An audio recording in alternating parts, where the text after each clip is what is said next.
quiero contarles que, bueno, quiero contarles que el pastor de la iglesia acá se enfermó con una gripa, no era nada grave, pero no pudo hacer el culto anoche. Entonces él me llamó con poca anticipación y me pidió el favor de encargarme, y tenía esto pues listo, ¿no? Usé la misma predicación anoche y me llegó varias ideas mientras yo uso un manuscrito acá cuando estamos hablando por Zoom. No sé por qué, pero me dificulta hablar en una forma sin manuscrito por este medio. Pero anoche lo hice con la Biblia nomás y las notas, y me llegó varias ideas. Entonces, esta mañana pude hacer modificaciones. Entonces, el Señor obra a través de todo esto. Estoy muy contento que preciso en esta semana me tocó y tenía que preparar algo, porque no hubiera tenido realmente tiempo a dedicar a prepararme para lo de anoche. De todas formas, pues, gracias por darme esta oportunidad a compartir la palabra con ustedes, porque para mí siempre es una bendición. Entonces, para empezar, somos salvos por gracia, por medio de la fe, ¿cierto? ¿Sí? ¿Estamos de acuerdo? Entonces, no nos preocupamos tanto de cómo vivir la vida, ¿sí? Porque Dios sabe que somos carne, Él tiene misericordia de nosotros. Al fin no dice la Biblia que Él no quiere que ninguno perece, sino que todos lleguen a ser salvos. Así no nos preocupamos de la vida actual. Así habla mucha gente. O sea que un grupo creciente de personas en el mundo actual habla de esa forma. Y hay un grupo que se llama inclusivistas, que creen que todo el mundo va a llegar a ser salvos y que no va a haber un infierno. Invierno sí va a haber. Pero vamos a ver qué dice la Biblia al respecto. Porque el pasaje que vamos a estudiar hoy, Filipenses 2, del 12 al 16, muestra lo equivocado es esa manera de pensar. Y yo sé que ustedes vienen estudiando Filipenses, pero el pasaje que estudiamos hoy empieza con las palabras "por tanto". Entonces, me permite repasar un poquito algunos versículos anteriores, algunos de los pensamientos que ustedes ya seguramente han estudiado, para poner como base para meternos en la palabra de hoy. Entonces, esta frase, por tanto, nos obliga a ver qué dice antes en la carta de Filipenses. El pasaje inmediatamente antes, que seguramente estudiaron la semana pasada, es la exposición de la humillación y exaltación del Señor Jesucristo. Él sufrió en la cruz para bien de nosotros. Y Pablo introdujo esta descripción de su humillación con esta frase en Filipenses 2, 3 a 5. Si quieren, míralo en sus Biblias, Filipenses 2, 3 a 5. Donde dice: nada hagáis por contienda o por vanagloria, antes bien con humildad, estimando cada uno de los demás como superiores a él mismo, no mirando cada cual por lo suyo propio, sino cada cual también por lo de los otros. Haya pues en vosotros este sentir que hubo también en Cristo Jesús. Así que vemos que el ejemplo de Cristo debe animarnos al amor verdadero, que es de poner el bien del otro antes de nuestro propio bien. Sí, eso fue el pasaje anterior. Si retrocedemos unos versículos más a Filipenses 1:27, leemos: solamente que os comportéis como es digno del evangelio de Cristo, para que sea que vaya a veros o que esté ausente, oiga de vosotros que estáis firmes en un mismo espíritu, combatiendo unánimes por la fe del evangelio. De este versículo podemos ver que Pablo está preocupado por el comportamiento de los filipenses, porque les exhorta a comportarse como es digno del evangelio. y está preocupado por la unidad de la iglesia, porque habla de combatiendo unánimes por la fe. Y siempre cuando estudiamos una carta de Pablo, es bueno estudiar con mucho cuidado la oración que Pablo tenía al comienzo de su carta por la iglesia, porque casi siempre ese es como nos dice cuál es el tema principal de toda la carta. En todas las cartas de Pablo, él tiene una oración. Y esa oración es muy importante para entender la carta. Y en Filipenses 1, 9 a 10, Pablo dice, y esto pido en oración, que vuestro amor abunde aún más y más en ciencia y en todo conocimiento, para veis lo mejor, a fin de que seáis sinceros y irreprensibles para el día de Cristo. De este versículo entendemos que los hermanos en Filipos, como todos nosotros, necesitamos crecer en el amor verdadero, porque Cristo viene. Y cuando Él venga, ya no hay más oportunidad para crecer, para madurar, para servirle a Él. Entonces es importante que ahora crezcamos en amor. ¿Sí? Y la iglesia en Filipos tenía esa misma necesidad. Entonces, uniendo estos hilos, podemos concluir que la iglesia en Filipos hubo algún nivel de desacuerdo y contención entre hermanos. Parece que algunos hermanos también estaban enfocados más en su propio bien y no en el bien de los demás. Así que necesitaban crecer en el conocimiento del amor y aprender a llevar ese conocimiento a la práctica en cuanto a la unidad de la iglesia. Eso era pues una necesidad urgente para Pablo. Y esa necesidad fue aumentado porque Pablo no pudo estar con ellos. Estaba en este momento ausente. Parece del texto de Filipenses y de otras cartas que fueron escritos al mismo momento en la vida de Pablo, que estaba en la cárcel. Y por eso era doble la preocupación que él tenía para estos asuntos en la iglesia de Filipos. Entonces, con esta información podemos leer con más entendimiento los primeros 2 versículos del pasaje de hoy. Entonces, abre su Biblia, por favor, en Filipenses 2, versículo 12. Y vamos a leer 12 y 13, donde dice, por tanto, amados míos, como siempre habéis obedecido, no como en mi presencia solamente, sino mucho más ahora en mi ausencia, ocupaos en vuestra salvación con temor y temblor, porque Dios es el que en vosotros produce así el querer como el hacer por su buena voluntad. Entonces Pablo, como explicamos, exhorta a la obediencia en su ausencia, porque no está físicamente con ellos y no anticipaba ir pronto donde ellos.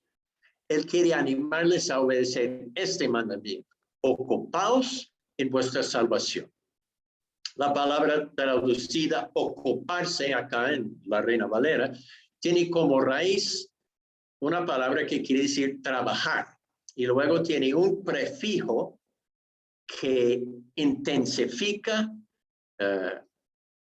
la palabra, el significado de la palabra. Entonces, da la idea de una atención especial a los detalles necesarios para completar un trabajo en forma exitosa y completa. Pablo agrega las palabras con temor y temblor para aumentar la urgencia de su deseo que los filipenses trabajen para llevar a cabo completo su salvación. El orden de las palabras en el griego refuerza esa idea de urgencia. Una traducción literal que conserve el orden de palabras sería: con temor y temblor, la salvación de cada uno trabaja, cada uno con juicio hasta realizarlo. Vemos que para Pablo era de suprema urgencia eso, exhortar a los filipenses a trabajar con máxima diligencia en su salvación. Ahora, si leyéramos esta oración sin tener en cuenta el resto de la carta o el resto de la literatura paulina, llegaríamos a la conclusión de que Pablo cree que somos salvos por nuestro trabajo duro y diligente. Pero sabemos que esto no puede ser, porque, por ejemplo, en Efesios 2, 8 y 9, aclara que somos salvos por la gracia, por medio de la fe y no por obras. Podemos resolver este asunto recordando lo que Pablo dijo antes en Filipenses 1:27, ya lo leímos. Allá dice, solamente que os comportéis como es digno del evangelio de Cristo. Entonces, cuando Pablo dice, ocupaos en vuestra salvación, está hablando de la forma de vivir siendo ya salvos. En la Biblia se habla de la salvación en 3 tiempos: pasado, presente y futuro. El tiempo pasado de la salvación tiene que ver con el día cuando cada uno de nosotros recibimos al Señor Jesucristo en nuestro corazón como Señor y Salvador de nuestras vidas, confiando solamente en Él y en su obra en la cruz para el perdón de nuestros pecados y la reconciliación con el Padre. Este aspecto de salvación ya está un hecho. Nadie puede cambiarlo. Dice que nadie nos puede arrebatar de las manos del Padre y que nada nos puede separar del amor de Dios en Cristo Jesús. Ese es el tiempo pasado de la salvación. Está ya un hecho. El tiempo presente de la salvación habla de cómo Dios nos salva cada día de la esclavitud al pecado. Él nos da fuerza y voluntad de decir no al pecado y sí a su voluntad.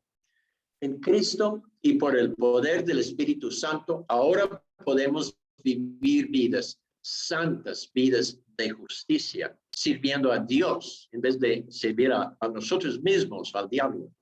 En algunas de sus cartas, Pablo llama este aspecto de salvación la santificación. Aquí en Filipenses 2:12, cuando dice ocupaos de vuestra salvación, está hablando de este aspecto. El tiempo futuro de la salvación habla de cuando pasamos de esta vida a la presencia de Dios.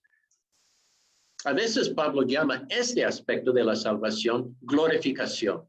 Los muertos en Cristo resucitarán y los que quedamos vivos seremos transformados en un abrir y cerrar de los ojos. De ahí en adelante estaremos en un estado donde no hay dolor, no hay tristeza, no hay enfermedad, no hay muerte, no habrá nada de pecado. Y en 1 de Pedro 1:5 habla de eso, la salvación que nos espera en la gloria, ¿sí? Entonces, pero Pablo está hablando de este aspecto presente de la salvación, que a veces llama la santificación. Entonces, para resumir, la salvación por gracia, por medio de la fe, el aspecto pasado de salvación, produce una vida transformada. Ese es el aspecto presente de salvación. Y esa vida transformada refleja las características de nuestro Padre Celestial: justicia, santidad, benignidad, fidelidad y sobre todas las demás cosas el amor, por el cual cada uno puede considerar el bien del otro como más importante que su propio bien. Pablo exhorta a los filipenses y a nosotros a vivir nuestras vidas para que demos gloria a nuestro Salvador Jesucristo. Dice que debemos poner un esfuerzo grande a esto, con temor y temblor, para que no fallamos al Señor. Ahora, yo reconozco que en mi propia fuerza yo no puedo hacer eso. Hay en mí todavía la vieja naturaleza pecaminosa, me tienta al egoísmo y toda clase de pecado. Afortunadamente, no tenemos que vivir nuestras vidas por fuerza propia, porque el resto del versículo dice, porque Dios es el que en vosotros produce así el querer como el hacer por su buena voluntad. Dios mismo, en la persona del Espíritu Santo que vive en nosotros, puede producir tanto el deseo para vivir vidas santas y el amor, como también concedernos la fuerza y convicción necesarias para llevar a cabo ese deseo. Llama la atención cómo Pablo escribió esto en griego. Él usó 3 veces palabras con la misma raíz trabajo o trabajar, que en griego es energeo. Cuando dijo ocupaos de vuestra salvación, la palabra traducido ocupaos viene del verbo energeo. Cuando dijo, Dios es el que en vosotros produce, la palabra produce viene del verbo energeo. Y cuando dijo el querer como el hacer, la palabra hacer viene del mismo verbo energeo. En efecto, dijo algo así, nosotros debemos energeo nuestra salvación con temor y temblor, porque Dios energeo en nosotros el querer como el energeo por su buena voluntad. Esa palabra griega suena como la palabra energía en español, ¿cierto? Se puede pensar cómo funciona la luz eléctrica. Uno prende el interruptor y aparece luz en el bombillo. El interruptor no produce la luz, solamente conecta la energía eléctrica al bombillo para que brille. Dios provee energía para que vivamos una vida santa, pero nosotros tenemos el interruptor. Tenemos que someternos a la voluntad de Dios y permitir que el poder de Dios opere en nosotros para que Él brille en nosotros. No es que nosotros brillamos, es el brillo del Señor Jesucristo que brilla a través de nosotros en el mundo. Debo aclarar que Dios y su Espíritu son personas, no son energía no personal. Esto de la luz eléctrica es solo una ilustración, no habla de cómo es Dios, pero es una ilustración cómo el poder de Dios obra a través de nosotros para producir un brillo. ¿Qué quiere decir todo esto? Pues vivir una vida de santidad y amor es un esfuerzo compartido. Dios, por medio del Espíritu Santo, produce el querer y el hacer en nosotros. Pero cada uno de nosotros tenemos la responsabilidad de someternos al señorío de Dios. Es nuestra la decisión de someternos a Dios o de someternos a la vieja naturaleza pecaminosa. Dios ha hecho todo lo necesario para darnos el poder para obedecerle a Él. Pero nosotros al fin tenemos que decidir a quién rendimos, a Dios o al pecado. Al continuar el pasaje de hoy, Filipenses 2, 14 y 15 dice, haced todo sin murmuraciones y contiendas, para que seáis irreprensibles y sencillos, hijos de Dios sin mancha, en medio de una generación maligna y perversa, en medio del cual resplandecéis como luminares en el mundo. O sea que, otra vez, esa idea de brillar. Recuerde que concluimos que existía el problema de desacuerdos en la iglesia en Filipos y que algunos hermanos estaban pensando en su propio bien y no tanto en el bien del otro.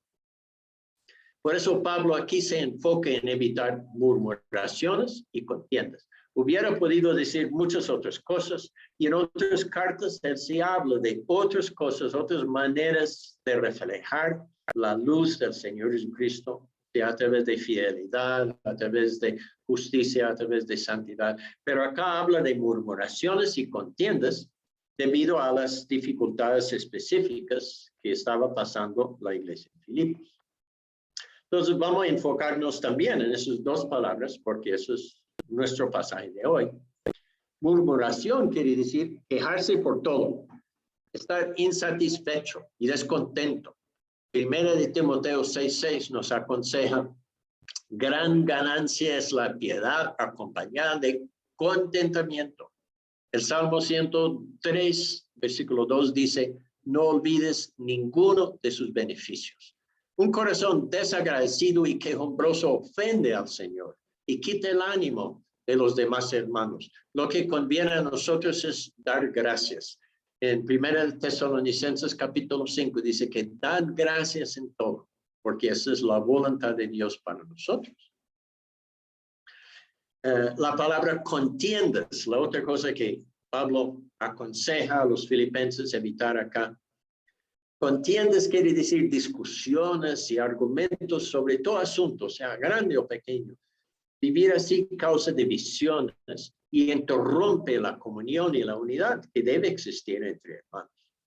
Entonces, Pablo nos aconseja a nosotros y a los filipenses evitar murmuraciones y contiendas para que seamos irreprensibles y sencillos, hijos de Dios en medio de una generación maligna y perversa, en medio de la cual resplandecemos como luminares en el mundo.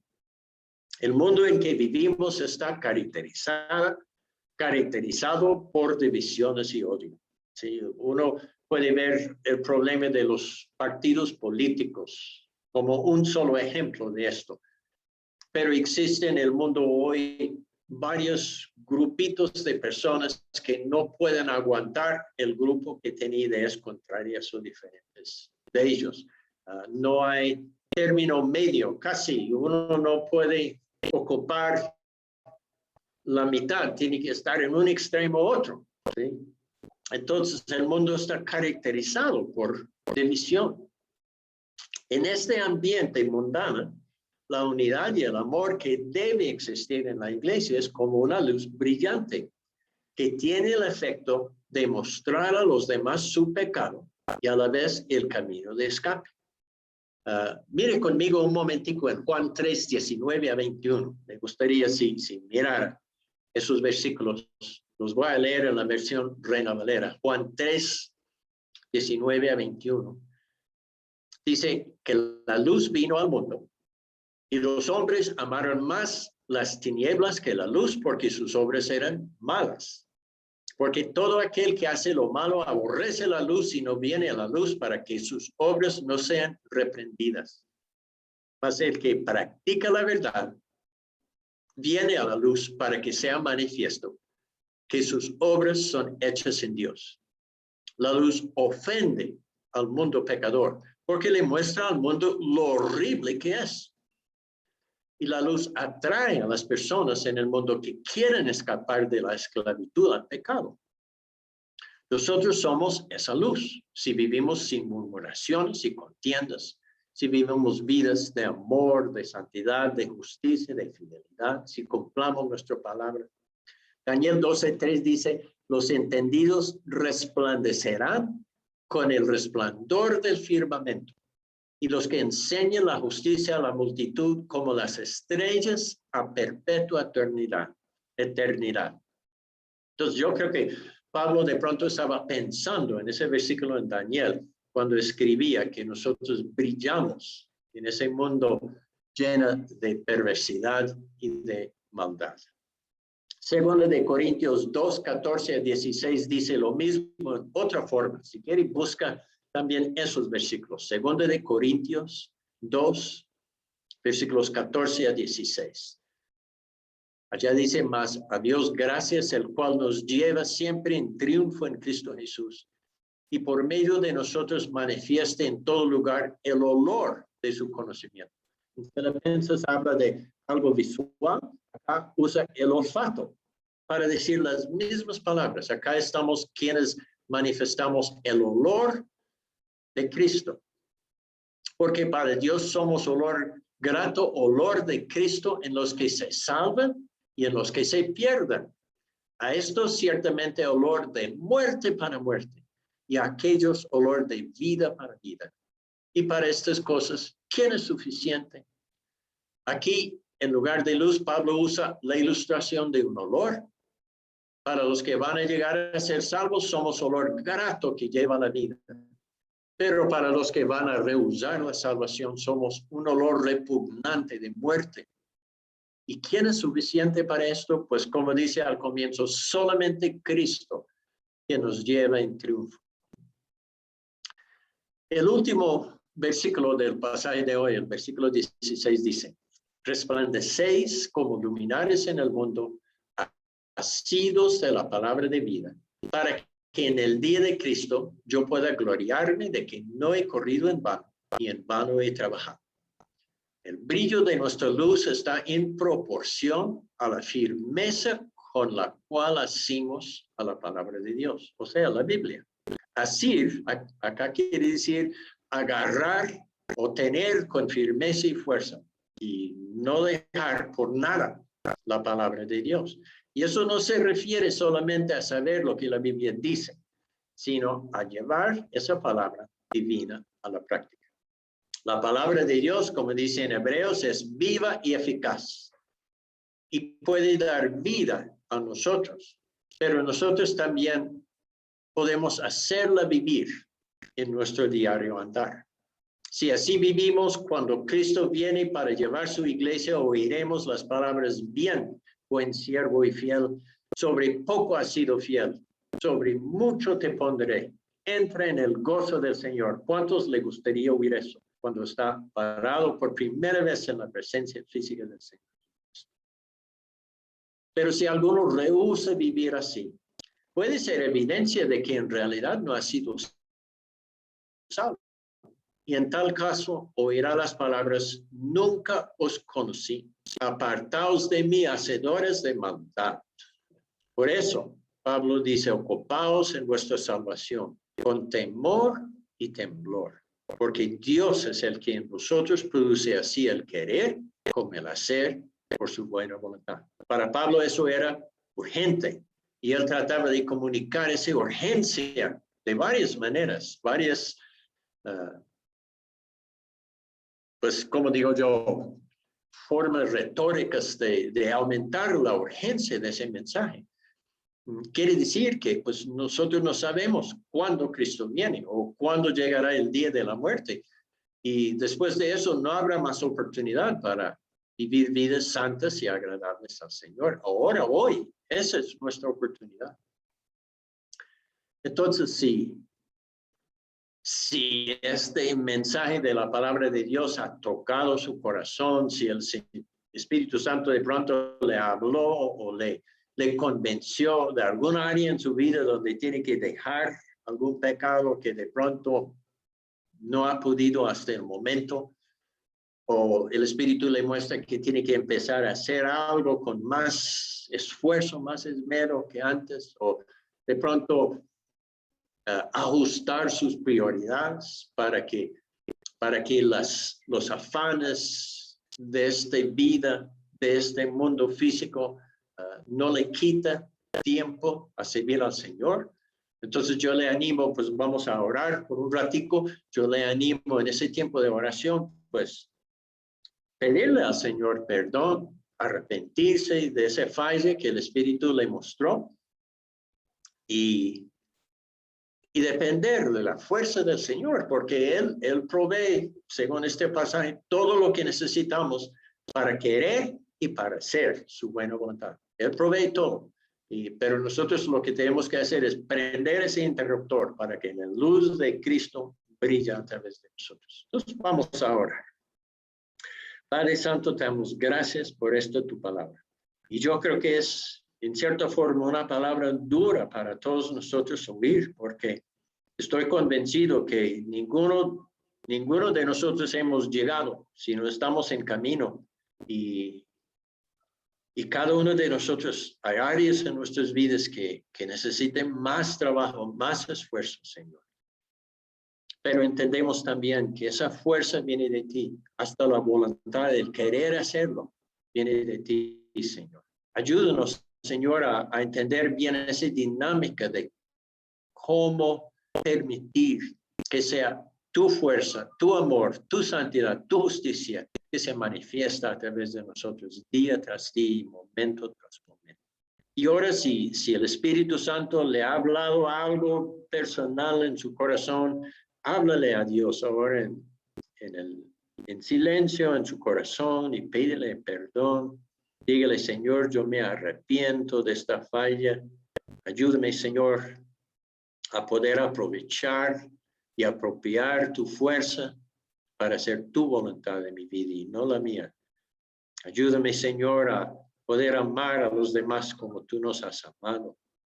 Ayúdanos como iglesia a ser unidos, unánimes en la fe, todos combatiendo juntos para la misma meta de que más personas lleguen a conocer a Cristo, y los que ya conocemos a Cristo podemos estar cada día más firmes y más entregados a esta vida, que podemos vivir cada uno de nosotros como es digno del Evangelio del Señor Jesucristo. Ese es el mensaje de la palabra que hemos oído, es el deseo de nuestros corazones. Entonces, Señor, encomendamos en tus manos nuestras vidas, nuestras debilidades y también nuestras fuerzas y fortalezas. Ayúdanos, Señor, a seguir adelante y cada día que la luz del Señor Jesucristo brilla cada día más y más intensamente a través de cada uno de nosotros y a través de la iglesia como cuerpo. Lo pedimos en el nombre de Cristo Jesús. Amén. Entonces, en el culto